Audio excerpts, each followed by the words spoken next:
सप्त क्रांति का आंदोलन समाजवादी रास्ता डॉक्टर राम मनोहर लोहिया ने अन्याय के खिलाफ लड़ने के लिए समानता का और सबको गैर बराबरी के साथ इकट्ठा करने का आंदोलन जो छेड़ा, उसमें हम लोग आज उन्हें याद करते हैं। उन्हीं के रास्ते पे हम लोग चल रहे हैं।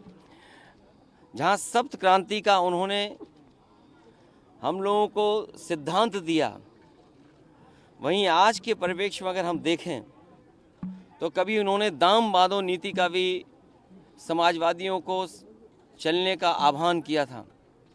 आज के दिन जब डॉक्टर राम मनोहर लोहिया को हम लोग याद कर रहे हैं, जहां महंगाई इतनी बढ़ी हुई है, गैर बराबरी लगातार बढ़ती चली जा रही है, बेरोजगारी है, किसान को कोई पूछ नहीं रहा, किसान के सामने आर्थिक संकट पैदा किया है, तो वहीं हम सब लोग संकल्प भी लेते हैं कि डॉक्टर राम मनोहर लोहिया की सप्त क्रांति और दाम बांधो का जो सपना दिखाया था, उसका संकल्प लेकर के पूरा करने का काम हम लोग करेंगे। सर, श्याम प्रकाश जी विधायक हैं हरदोई के, कल उन्होंने एक मंच पर कहा कि उत्तर प्रदेश से जो योगी आदित्यनाथ है वो दिल्ली चले जाए और यहाँ की कमान केशव प्रसाद मौर्य को दे दी जाए। भारतीय जनता पार्टी में क्या चल रहा है, भारतीय जनता पार्टी क्या करेगी, इसकी चिंता समाजवादी लोग नहीं कर रहे हैं।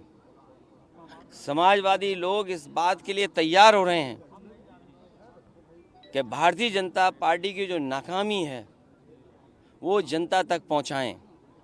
और जिस तरीके से उत्तर प्रदेश लूटा गया है, कोई जिला नहीं बचा जहां से खबरें ना आ रही हों। फतेहपुर जिले में उन्हीं के पदाधिकारी, उन्हीं के नेताओं पे आरोप लगा रहे हैं, और आरोप कोई छोटा मोटा नहीं लग रहा है। आरोप ये लग रहा है कि जिन पे कोई ज़मीन नहीं थी खेती के लिए, उन पे कई सौ बीघा ज़मीन आ गई है। जेवी मशीन खरीद ली है, जेसीबी, डंपर खरीद लिए हैं, ट्रक खरीद लिए हैं। जो ज़मीनें विवादित थीं वो कब्जा कर लिया है, तालाब की ज़मीनें कब्जा कर ली हैं। अगर एक ज़िले में भारतीय जनता पार्टी के सब नेता भूमाफिया बन गए हों, और हम और आप लोग कई बार चर्चा कर चुके हैं बैठ करके कि अयोध्या में सबसे ज़्यादा ज़मीनों का अगर किसी ने कब्जा किया तो भारतीय जनता पार्टी ने किया। हमने आपने देखा कि कहाँ अयोध्या की एक महिला जो नौकरी की तलाश में और अपने इंटरव्यू के लिए वाराणसी गई, और जब लखनऊ आई तो यहीं पर उसके साथ क्या क्या हुआ, बलात्कार हुआ, उसकी जान ले ली गई। सरकार कानून व्यवस्था पे काम नहीं कर रही है। ये कह देना कि इनकाउंटर से कानून व्यवस्था ठीक हो जाएगी, तो फिर इसका मतलब यह है कि जो पहले इनकाउंटर हुए थे उसके बाद तो कोई आपराधिक घटना उत्तर प्रदेश में नहीं होनी चाहिए थी। जो पुलिसिंग है, पुलिसिंग नहीं हो रही, और पुलिसिंग इसलिए नहीं हो रही है क्योंकि अधिकारी और कर्मचारी सब लूट में लगे हैं। क्या आप और हम लोग नहीं जानते कि आईएएस फरार है, अंडरग्राउंड है आईएएस, और सुनने में आ रहा है कि जो सीएम ऑफिस है या सीएम आवास है, वहीं पर वो अधिकारी छिपा हुआ है। और क्या आरोप है उसके ऊपर? अगर हम आपकी खबरों को सही माने, जो खबरें आपने बताई हैं, दिखाई हैं, और जो सोशल मीडिया पे आया है कि 700 बीघा ज़मीन, कई मकान, कई प्लॉट, और याद रखना जो अधिकारी अच्छी पोस्टिंग पाता है तभी अच्छी पोस्टिंग पाता है जब मुख्यमंत्री का खास होता है, और मुख्यमंत्री जी का खास होने के कई रिश्ते हैं उस अधिकारी के, कई रिश्ते हैं, वो करीब के रिश्ते हैं, इसकी वजह से खासम खास थे। और उसका परिणाम क्या हुआ? निवेश के बहाने अपना निवेश चला रहे थे। और याद रखना, ये कमीशन का झगड़ा नहीं था, ये बंटवारे का झगड़ा था। सरकार को पता ही नहीं कि कब से बंटवारा हो रहा था सही सलामत, किसको ज़्यादा मिले, किसको कम मिले।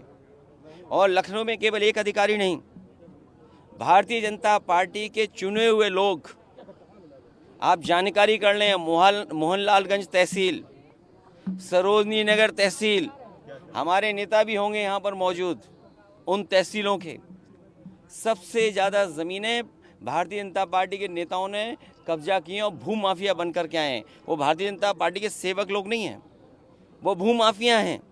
आगरा में उन्हीं का विधायक क्या आरोप लगा रहा है, गाजियाबाद में उन्हीं का विधायक सोचिए क्या आरोप लगा रहा है खुलेआम, और कह रहा है कि अगर दूध पिया हो, पता नहीं किसके दूध पीने की बात कर रहे हैं, किसने किसका पिया दूध।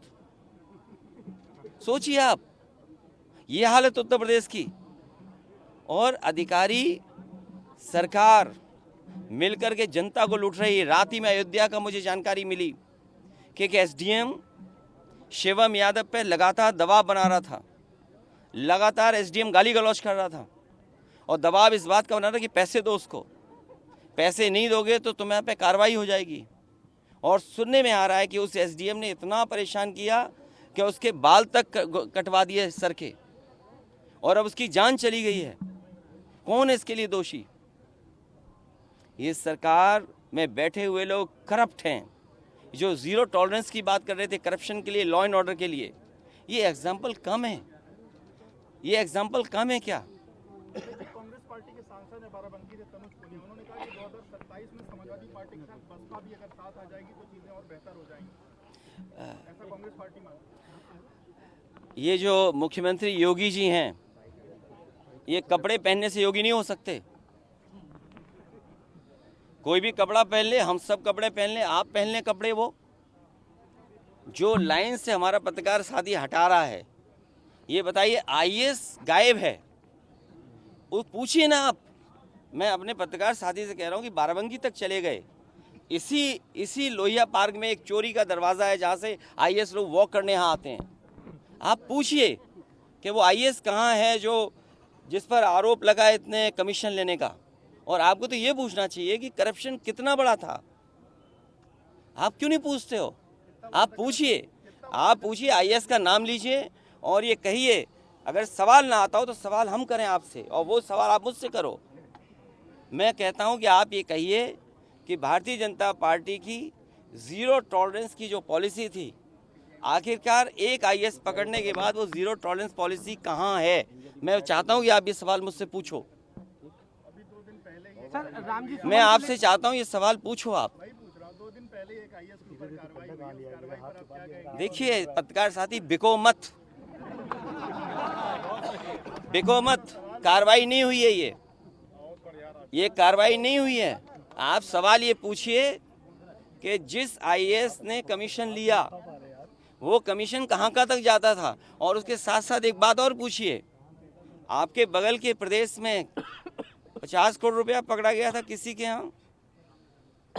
चलिए मैं नहीं कहता हूँ, मैं आप ही से कहता हूँ कि आप ये बताओ वो किस आईएएस पर आरोप लग रहा था।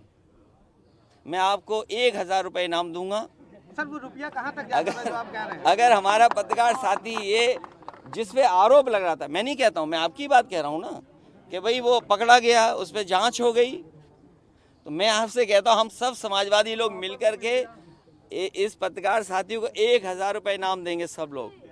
सर ये तो कह रहे हैं कि 8 साल बेमिसाल। सर राम जी सुमन ने जो बयान दिया उसको लेकर के माफी मांगने के लिए कहा जा रहा है, इसलिए मैं मजबूरी समझ सकता हूँ। मैं इसका बुरा मत मानिए, मैं अपने पत्रकार साथी को कहता हूँ इस बात का बुरा मत मानिए। इसलिए बुरा मत मानिए कि बेरोजगारी बड़े पैमाने पर है। मैं भी आपकी तकलीफ परेशानी को समझ सकता हूँ कि अगर नौकरी छूट गई तो नौकरी कहीं मिलेगी नहीं, और क्योंकि नौकरी का संकट है, नौकरी का इतना बड़ा संकट है कि अगर आपकी हमारी किसी की नौकरी चली जाए तो नौकरी नहीं मिल सकती दोबारा। मैं आपकी वो बात मजबूरी समझता हूँ, और मैं जानता हूँ कि बड़े पैमाने पे भारतीय जनता पार्टी की सरकार में करप्शन है। ज़ीरो टॉलरेंस का जो नारा था वो बकवास है, क्योंकि मुख्यमंत्री ज़ीरो टॉलरेंस जानते ही नहीं क्या होती है ज़ीरो टॉलरेंस। अगर योगी होते तो वो ज़ीरो टॉलरेंस को समझते हैं। योगी वही होता है जो ज़ीरो टॉलरेंस की पॉलिसी रखता है अपने लिए, जनता और आपके लिए नहीं। सर रामजी लाल सुमन को माफी मांगने के लिए कहा जा रहा है। नहीं, रामजी सुमन जी ने क्या कहा, क्योंकि इतिहास के पन्ने सब पलट रहे हैं। बीजेपी के सोचिए क्या इतिहास का पन्ना पलट रहे हैं। बीजेपी के लोग किस बात पे बहस कर रहे हैं? उनके बड़े बड़े नेता जिन्होंने संविधान की शपथ ली वो किस बात की बहस छेड़ना चाहते हैं? औरंगजेब की बहस छेड़ना चाहते हैं। तो अगर रामजी सुमन जी ने भी इतिहास का कोई पन्ना पलट दिया, जिस पन्ने में अगर इस तरह की भाव लिखा होगा, 200 साल पहले, 100 साल पहले हम लोगों ने तो इतिहास लिखा नहीं। इतिहास किसने लिखा है? इसलिए भारतीय जनता पार्टी से पूरे उत्तर प्रदेश की हमारी समाजवादी पार्टी की तरफ से निवेदन है कि इतिहास के पन्ने ना पलटें, क्योंकि इतिहास के पन्ने अगर पलटे जाएंगे तो लोग ये भी याद करेंगे कि छत्रपति शिवाजी महाराज जब उनका तिलक होना था तो किसी ने उनका तिलक नहीं किया और हाथ से तिलक नहीं किया गया। सुनने में आ रहा है कि पैर के बाएं अंगूठे से उनका तिलक किया गया था। क्या भारतीय जनता पार्टी इस बात की निंदा करेगी? आज जो लोग विकसित भारत का सपना देख रहे हैं, आप इतिहास के पन्ने पलटिएगा। कभी गैलीलियो ने कहा था कि धरती कैसे घूम रही है, किसका चक्कर लगा रही है, उसे सजा दे दी थी, मौत हो गई थी उसकी। 400 साल बाद उस चर्च ने माफ़ी मांगी उस बात को लेकर के। अगर भारतीय जनता पार्टी छत्रपति शिवाजी महाराज जी को मानती है और विकसित भारत का सपना देखती है, क्योंकि इटली विकसित भारत है, विकसित भारत उस तक पहुंचना चाहता है, इटली भी विकसित है, दुनिया में वो विकसित देश है, तो क्या अगर चर्च ने अपनी गलती स्वीकार की थी, माफ़ी मांगी थी, तो छत्रपति शिवाजी महाराज जी का बाएं पैर के अंगूठे से तिलक हुआ, उसके लिए भारतीय जनता पार्टी माफ़ी मांगेगी कि नहीं मांगेगी? सर, भाजपा कह रही है 8 साल बेमिसाल उत्तर प्रदेश में। क्यों जाते हो 8 साल?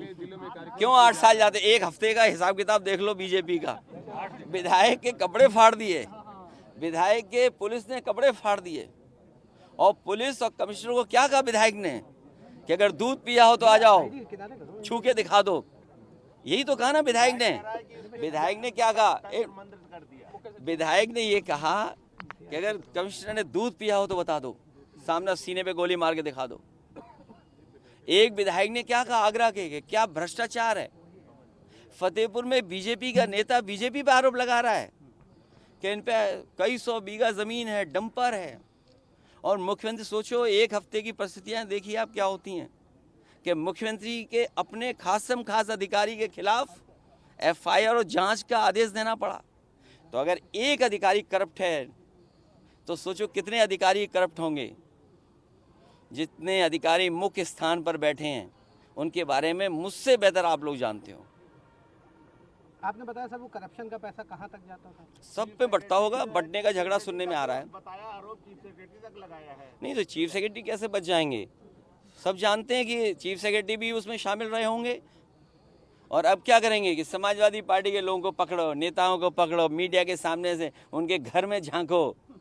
अरे हमें तो वो दिन भी इंतजार है कि सरकार ने क्या किया था, हमारे घर को गंगा जल से धुलवाया था।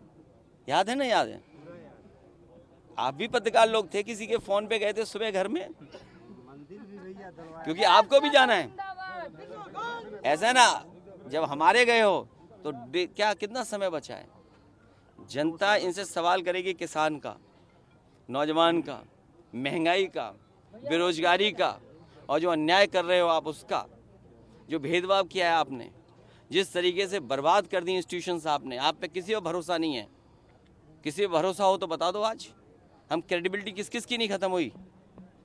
इसलिए समय बदलेगा, और समय बदलने के लिए ही हम लोग संकल्प लेने आए हैं। डॉक्टर राममनोहर लोहिया जी को जहां याद कर रहे हैं, उनकी सप्त क्रांति के रास्ते पर चलने का संकल्प ले रहे हैं, वहीं उन्होंने दाम बांधों का जो हम लोगों को प्रिंसिपल और रास्ता दिखाया, उस पर चल करके गरीब जनता, किसान और नौजवानों की सेवा करने का काम करेंगे। जहां आज डॉक्टर राममनोहर लोहिया को हम लोग याद कर रहे हैं, वहीं भगत सिंह, राजगुरु और सुखदेव को भी याद करते हैं कि उनकी क्रांतिकारी, उनकी जान निछावर की वजह से आज हमारा देश आज़ाद हुआ, जिस स्वतंत्रता के साथ हम आज देश में रह रहे हैं। सर, जगदम्बिका जी कह रहे हैं वक्त बोझ को लेकर के भगाने का ध्यान मत हटाओ। IAS भाग रहा है, यहाँ पर लूट हो रही उत्तर प्रदेश में, जान जा रही है लोगों की।